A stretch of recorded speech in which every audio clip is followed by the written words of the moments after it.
Good morning, and today we are doing an FPL review of Game Week 31 and a preview for the single Game Week 32. That's right, 7 weeks of the season to go, and we want to make the most of it because the season, my friends, is nearly up.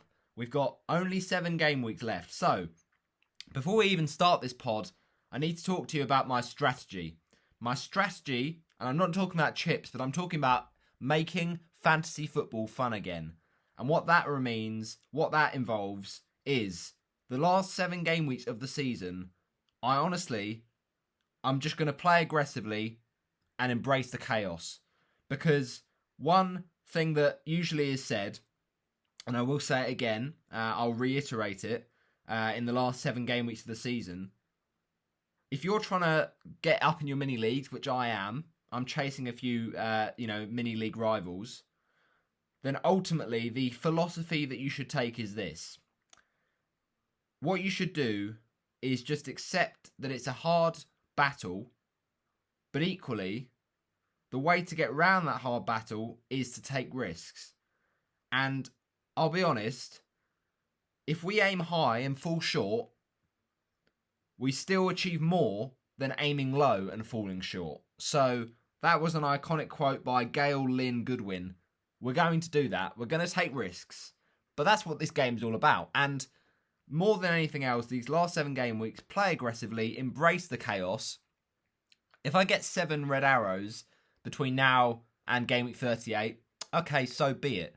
I'll take the lessons learned, have a break, come back for next season. Now, next season, no videos are going to be able to come out because I'm going to be at university, so my life's going to be busy. But, that will be nice. Like, you can see all my team. It's still going to be there, and I'll have a separate Twitter where I'll post my team and stuff like that.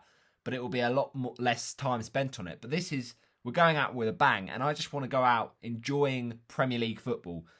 And I was actually having a discussion with, I don't know if you know on Twitter, Ben Crellin. He's really well known for his spreadsheets. And we were debating FPL and what it does to us. And he said, I really fancy Arsenal for the Game Week 38 fixture against Everton because they'll be pushing for Champions League. And I replied saying, personally, I would prefer Harry Kane. And then he said, why? And I said, well, it's Harry Kane alone. And then he said, well, FPL is about not necessarily just individual players, but it's about enjoying the drama. And I replied back saying, but it's Harry Kane against Norwich. That's going to be a massive haul. So, I'm not saying I'm dissing myself here, but what I am saying is I take from what Ben Crellin said, I actually do think that he, upon reflection, is right. You have to play FPL, okay, fair enough, based on points, but Premier League should come first. And my problem this season is I've become too detached from the game. Well, actually too attached to the game so that it's let me dominate my mood, and also it's let me dominate my watching of Premier League football, and that is not a pleasant thing. So let's make fantasy fun again, as is well coined the phrase by the legends that is Always Cheating, Hail Cheaters podcast. They do some great Spotify and Apple Music pods. You got to check them out for sure. But yeah, really, that's where I'm thinking. I need to enjoy the last 7 game weeks because this is the run-in, right? This is now or never. Every single goal, every single point, every single chance is massive. So I want to watch all those games. I want to absorb the drama. And if it means, we don't do too well in FPL, so be it. But actually, it's about a game at the end of the day. FPL is a bit of fun. It shouldn't be coming first before Premier League games. So yeah, I'm going to focus on the drama and what unfolds. There's still so much to play for in the Premier League, which is why it's kind of so exciting to just watch it and really live it. Still the title to decide. I nearly said championship, but obviously that is where Watford might be going, probably will be going at the end of the season.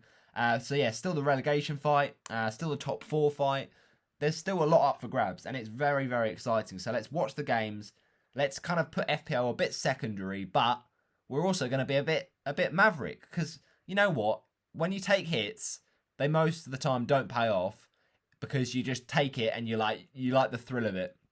You bring in a double game weeker who's from pretty bad team, but he's just got 2 fixtures, so the lure of the double can't stop you. So that's the kind of thing we're thinking about. We're just going to enjoy the game as it is and actually make those transfers oblivious to whether players, in my team, and when we're watching games, whether players in our team score or, players from our mini league score. Obviously, I'll do my FPL reviews, but the problem is the next few weeks I'm going to be really busy, so probably it will be limited content. But if I do these kind of previews, then I'll probably do them combined with a review to save time. But yeah, FPL, it's been so hard to engage with this season, just generally so much COVID cases and postponements, and it's actually been harder than last season. I don't think anyone would have said that after, COVID really struck in that season, but at least we kind of knew a bit beforehand, whereas there's been so many last minute postponements that we would never have been able to have planned for. So it's meant we've kind of had to see each week 1 week ahead, and that is just not really what you like to see. You like to plan ahead and have a strategy. Well, we certainly have to have a strategy with the last 7 game weeks because we've got 2 still chips to play, and we're going to try and utilise them as best as we can. But yeah, injuries and all that lot. It's just not been a fun season. From a Watford point of view, it's not been a fun season. Probably our worst Premier League season, alongside the 1920 season. Just honestly, so bad. We've lost so many games this season. We've played so poorly in so many games. And that's also I haven't got many Watford FPL players across the season, based on that, I suppose, but only for the double game weeks. But then, yeah, that's kind of not helped my mood either. But just generally, the amount of 50-50 calls this season, you got Maddison versus Barnes, you got Smith Rowe versus Saka, you've got Rudiger versus James, you've got, so many. And I've been on the bad side of so many of them this season that it actually is quite depressing. But look, we go on, we keep a positive attitude for the final 7 game weeks. And let me talk to you about game week 31 then. Just finished. It was a double game week for Burnley and Everton. Now, it was kind of one of those things. They're pretty awful teams. Do we want to invest? But it's a double game week. Those kind of conflicts. But we invested. Of course we did. Let me talk to you about 31. So, in game week 31, we scored ourselves 44 points, which, to be honest, people, I was devastated about. That was a real letdown. I thought, okay, yeah, not the best of game weeks in game week 30, but at least we got around about where most people were if they'd had a good free hit on 30, the game week 30 free hit. So, I scored 69 last week. That was really strong considering I used no chips. And I kind of just looked at this week and thought, yeah, we rolled a transfer in 30. We have 2 frees. Let's might as well make some changes and actually set up a little bit for the end of the season. So I thought, what Chelsea defender do I want? Because their fixture against Brentford looks really nice. And also thought, well, I want playing double. I mean, basically, my downfall this game week was Reece James. I was just so set on getting in Reece James. It was partly because Trent was injured. So I was like, well, it'd be nice to have another attacking fullback who's going to get points. I was looking at Cancelo. But then I thought, well, I really kind of want a goalkeeper. And that was probably my biggest mistake of this game week, getting a goalkeeper. Because although in hindsight, and not in hindsight, in result, I actually did score more points by bringing in Fraser Forster than I would have had Dubravka playing, and I would have benched Raya in their game. Obviously, it had a pretty sticky fixture, so I was never going to play them there in that game against Chelsea. But of course, Raya manages to outscore Forster just by my bad luck. On save points, but just generally, yeah, I knew that I kind of wanted to sell one of the 2 goalies, but Dubravka had Tottenham, so I was not really that happy starting him, and so it turned out 5 conceded, absolute shambles. Even though obviously he had recovered from illness, I just didn't fancy the fixture, and I thought, well, let's bring in someone that's just as good as Dubravka that might be used on a game week 33 double.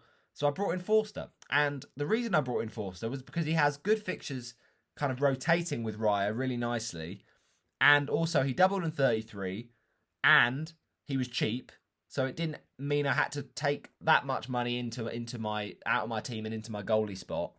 And yeah, it was just done because I had a nice fixture in game week 31, Leeds away. You think, well, Yeah, Leeds have struggled. They're not brilliant. That's a nice fixture. They're looking at the fixtures for Game Week 31, though. There were literally no options in terms of goalkeepers. And if we look at the results from Game Week 31, other than Alisson, who no one's really going to own because they don't have the budget for that, Sanchez, okay, fair enough, but fair enough if you've been that patient with him. He's been pretty poor this season. No one probably had a Norwich goalie. All right, same thing with Liverpool and Alisson. Edison's just too expensive. And then other than that, there was no clean sheets. I mean, if you started Guaita, then fair play, but I don't think many people did. So there really was not a lot of options for this game week before the results, and so the results proved. So I am in a majority of goalies that didn't get a clean sheet, but Fraser Forster, not a great debut into my team with the transfer in for Dubravka. It did get me a net gain of 2 points. Whoopee, but yeah, considering you take that into the -4, it really wasn't worth the hit because it was just a sideways move. I thought it was going to work. It might still work in the future, but not this week, unfortunately. Rafinha, though, was the player who was up against it, and I was thinking, well, maybe if it's a silver lining to the cloud, hopefully Rafinha will do something against Forster, and that's what he did. Lovely little assist. You love to see it from Rafinha, and really important, he actually returned for once. Now, he has one more game that I'm going to hold him for, and then he's probably gone. I'm not going to lie, because he's been so poor for me. I mean, fixture against Palace in 34 is not bad, but then it's really, really tough, and that double doesn't look nice in 36. So, Watford away, again, a good fixture. You're going to probably play him there, but that could be one of his last games in FPL for my team in terms of being a Leeds player, because there's been rumours of him going to Barcelona and so have you. So, yeah, he has been the most frustrating player to own this season for sure, but you've still got to hold him with that fixture against Watford. Then in the back three, Ben White, the most frustrating thing ever. Arsenal absolutely poo against Palace. I mean, what were they doing? So shambolic. And Ben White, 1 point, 3 conceded, not good at all. And I think he made a mistake for one of the goals. I can't remember now. I was just so fuming at the time. But at least Ben White, he didn't get any more than any other Arsenal defender. I was fearing the likes of Ramsdale and Kieran Tierney. But in the end, obviously, Tierney missed out with injury and he's now out for the season. Talking of people out for the season, you got to feel for well, I don't know if he's out for the season, but Jamie Vardy's injury is not looking good, and that's going to be a bit of a long-term one. So yeah, a few injuries cropping up, but that was not good for people who owned Tierney. And then Ramsdale obviously got the same as White, and I was quite disappointed with Arsenal in general, but at least Saka, he matched the score from Lacazette and outscored Martinelli, who was benched. I don't know why. He might have had COVID or something, but a bit of an interesting one that. Then Reece James, the biggest disappointment of the week. I sell Matt Doherty. Now, there was logic to this. Despite the good fixture against Newcastle, Matt Doherty, I brought him in on the Game Week 29 wildcard, and he was so frustrating for me. In the 29 wildcard, he had no clean sheet against Man United, no attacking return against Brighton. Then he was absolutely awful in the game. Who was it they played? West Ham, that was it. He was absolutely dreadful against West Ham, did nothing of the sort. I mean, he had one chance, should have scored. Didn't get the clean sheet. And I was like, you just can't trust the Spurs defence to keep clean sheets. And what happens? Well, yeah, okay, they do concede again. But Matt Doherty, out of nowhere, gets an attacking return. And not just one, but 2. A 14-point haul, goal and an assist. And it's like, well, on another week, that could have gone the other way. Reece James has been so good. The last time he had, fit availability, he had that Burnley double and 18-pointer. And I just thought it was going to happen again. Maybe in hindsight, I shouldn't have brought back James when he was only just injured, but people said he was back in training. People said he was back fit. So, I listened to what people said, and I thought, I want one of James, Robbo, or Cancelo. And I wanted, to get James, and it meant that by getting that James transfer, it actually was, it was the main cog in the machine. And then it allowed me to get Weghorst, who had 2 games. And also, as I say, I went for a goalie with a better fixture. So I kind of facilitated that Weghorst move based on the James move. So that's really annoying when the main transfer gets 0 points. So he'll come good in the next few weeks, Reece James. He's got a double in 36. We've got to kind of just keep patient, but he's so unfortunate. Matip, 7 points. Look, that is a real lovely one. He gets so many bonus points. Ramsey, 2. Very frustrating, but he got subbed in off for Trent. Rafinha again. Son, lovely stuff. 12-point haul. I mean, that is just superb. He's just absolutely brilliant. Salah, blank against Watford. Didn't expect that one. Saka, frustrating, as I said. Kane, assist. All right, we'll take it. And Weghorst in the double. 1 point against City is so poor. And then Raya outscores Forster. Brilliant. Tony's always returning, even against Chelsea, on the bench when I don't play him. And then Amati, just the 1 pointer. He got benched against United. So, yeah, decent game week in terms of points, but it wasn't enough to get us the green arrow. Red arrow, we've dropped by 19k down to 146,479. We were at a rank of 127,941. So it's a bit of a blow, to be honest. Game week number 32 is on the corner and it is on the horizon. We need to get that green arrow. Let me show you my team. So these are going to be my transfers. We've got Raya against West Ham. I think you got to play him again instead of Forster. Ben White, James against Southampton. Trent against City is pretty nice. Son is going to go for Kulusevski. Then Saka against Brighton, lovely. Rafinha against Watford, nice. Salah is going to go. I've got to play risky sometimes. Ramsey's also going to go. Kane, Vice against Villa. And Tony, hopefully, will actually score this week. Now, I know you're going to say, don't bench Weghorst, but he's been awful. It's even Norwich, and I still think he'll blank. I'll see if I'm proven wrong. Matip, you got to bench one of the Liverpool defenders. Got not much attacking threat. And then Amati, also on the bench. So these are my transfers this week. The reason I'm doing these transfers is because I want De Bruyne. It's as simple as that. I know Salah's amazing. I'll buy him back, but I want KDB, right? And it saves a bit of money for me to then get a little bit of James Maddison, you absolute beauty. So Maddison comes in for Leicester. He's just got so good fixtures. And then finally, our last transfer for this game week is going to be Kulusevski for Son, right? He plays for Spurs as well. Got the same fixture. I don't really mind. I can buy back Son if I don't want to. I don't need to. Those are my transfers. -8 hit. You got to take some risks. Hope you have enjoyed. I'll see you next time. Bye-bye.